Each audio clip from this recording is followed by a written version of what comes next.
Hello दोस्तों, कैसे हैं आप। स्वागत है आप सभी का वे टू वीएचयू चैनल में। आज हम लोग देखेंगे important question related to MEd BEd NET PGT education से संबंधित कुछ क्वेश्चन। तो देर न करते हुए शुरू करते हैं वीडियो। ये जो पार्ट है 8वां पार्ट है। इसके पहले हम लोगों ने 200 क्वेश्चन से ज़्यादा क्वेश्चन देख लिए हैं। अभी जो दूसरा सीरीज था उसका दूसरा वाला, इसमें 101 नंबर क्वेश्चन से हम लोग प्रश्नों को देखेंगे।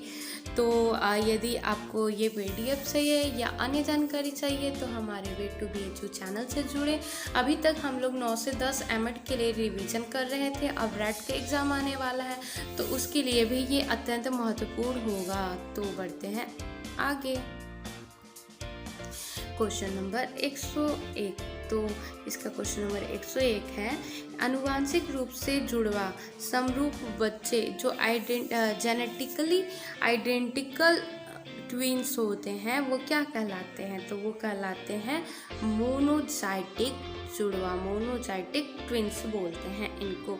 102 नंबर, इरेक्शन के अनुसार मानव विकास के कितने अवस्थाएं होती हैं। तो 8, और इसको मनोसामाजिक विकास डेवलपमेंट भी बोलते हैं।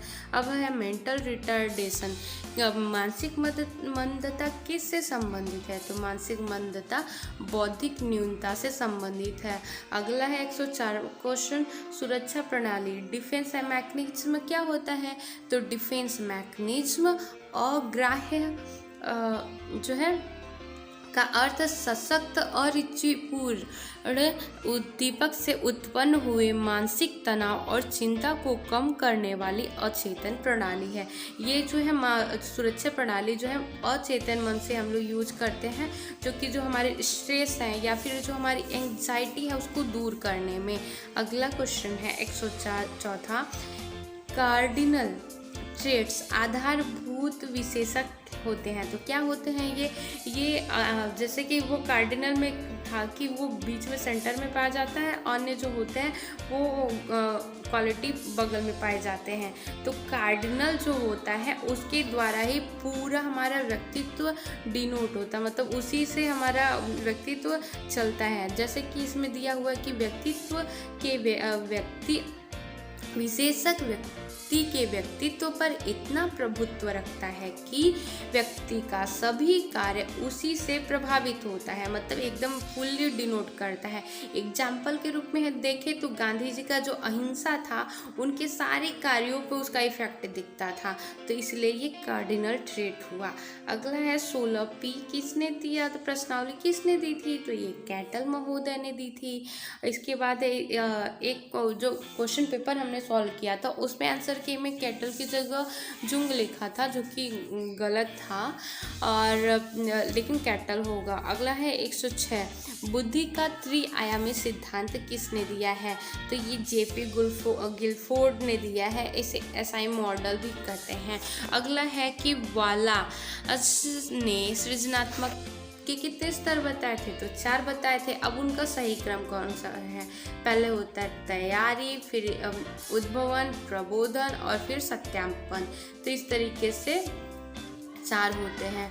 अगला है 108वां, नॉर्मल स्कूलों की स्थापना क्यों की गई थी। तो नॉर्मल स्कूल की स्थापना शिक्षक प्रशिक्षण हेतु की गई थी। अगला क्वेश्चन है 109वां, आधुनिकता का मूल विचार किस पर आधारित है। तो आधुनिकता का मूल विचार तार्किक स्व पर आधारित है। क्वेश्चन नंबर 110, समिति ने लिंग आधारित पाठ्यक्रम को अस्वीकृत कर दिया था। किसने अस्वीकृत किया, यहाँ पे भूल गया है कि किस वाली कमेटी ने अस्वीकृत किया था कि लिंग पर आधारित जो है पाठ्यक्रम, जैसे ये होता था कि लड़कियों को गृह विज्ञान पढ़ना है, लड़कों को कृषि विज्ञान पढ़ना है, ये सब पहले से निश्चित था, और लड़कियों को होम साइंस से पहले पढ़ना अनिवार्य था। तो ये बात तो हंसा मेहता ने नकार दी थी, बोला कि नहीं, लिंग आधारित पाठ्यक्रम अब नहीं चलेंगे। अगला है कॉमन स्कूल सिस्टम की अवधारणा किसने दी थी। तो कॉमन स्कूल की अवधारणा जो है वो कोठारी कमीशन ने दी थी।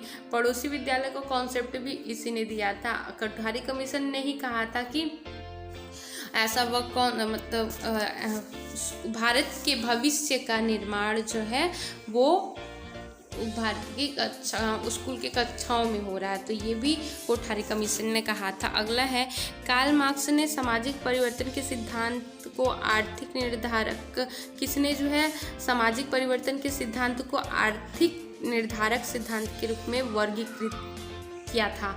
तो ये कार्ल मार्क्स ने किया था आर्थिक निर्धारक सिद्धांत पर। अगला है 113वां, राष्ट्रवाद को संदेह की नज़र से कौन देखते हैं? तो ये रविन्द्रनाथ टैगोर देखते हैं। वो ऐसा क्यों करते हैं? क्योंकि वो वसुधैव कुटुंबकम की संकल्पना करते हैं, पूरे विश्व को एक परिवार के रूप मानते हैं। तो राष्ट्रवाद उसमें संदेह की दृष्टि से नजर आता है, क्योंकि राष्ट्र अलग अलग बढ़ जाएंगे तो वहाँ पे फूट पड़ेगी, लेकिन ये पूरे विश्व को ही घर मानते हैं, इसलिए रविन्द्रनाथ टैगोर इसका आंसर होगा। अगला है 114वां, एनिहिलेशन ऑफ कास्ट, किसकी रचना है? तो BR अम्बेडकर की रचना है एनिहिलेशन ऑफ कास्ट। अगला है 115वां, महिलाओं हेतु मताधिकार की मुख्य मांग किसने की थी? तो जो उदारवादी लिबरल फेमिनिस्ट थे, उन्होंने महिलाओं के मताधिकार की बात की थी। 116वां क्वेश्चन नंबर, अपने संस्कृति को श्रेष्ठ मानने वाले प्रवृत्ति को क्या कहते हैं? तो इसे कहते हैं एथनोसेंट्रिज्म बोलते हैं।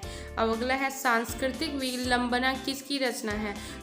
किसकी है? तो सांस्कृतिक विलंबना जो है भौतिक संस्कृति का अभौतिक संस्कृति की तुलना में तेजी से बदलना कहलाता है, और ये ऑगबर्न नीमकाफ ने दिया था। विक्रमशिला को किसने नष्ट किया था? तो बख्तियार खिलजी ने किया था। माना जाता है कि 6 महीने तक उसमें लाइब्रेरी से धुआं उठता ही रह गया था। इतनी समृद्ध लाइब्रेरी थी जिसको बख्तियार खिलजी ने नष्ट कर दिया।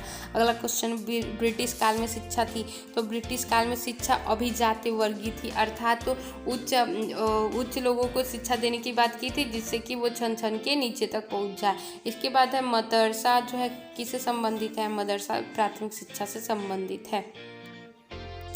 तो आज के लिए बस इतना ही, मिलते हैं नेक्स्ट वीडियो में, बाय।